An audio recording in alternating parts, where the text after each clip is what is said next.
Nirerespeto ni BTA Parliament Speaker Muhammad Yacub ang hakbang ng ilang grupong nagkilos protesta sa harap ng BARM Government Center kasabay ng pag-iit na hindi ito ang tamang solusyon sa nasabing usapin. Iginiit ni Yacub na mas naging mabuti kung idinaan sa tamang lugar ang kanilang hinaing nang hindi na kailangan pang isigaw ito sa kalsada. Nakahanda naman anya ang parlamento na makinig sa kanila para mapag-usapan ang kanilang hinaing.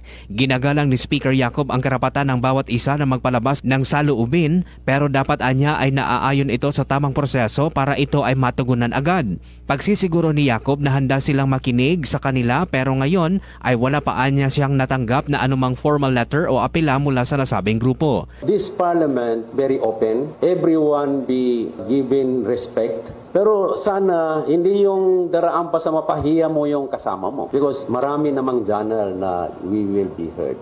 Matatandaan na nagkilos protesta sa harap ng BARM Government Center nitong Lunes ng hapon ang grupo ng mga kababaihan para isigaw ang kanilang pagtutol na amyandahan ang BARM Electoral Code at tinawag nila ang hakbang na isang anti-women. Mark Anthony Taico, NDBC Bida Balita.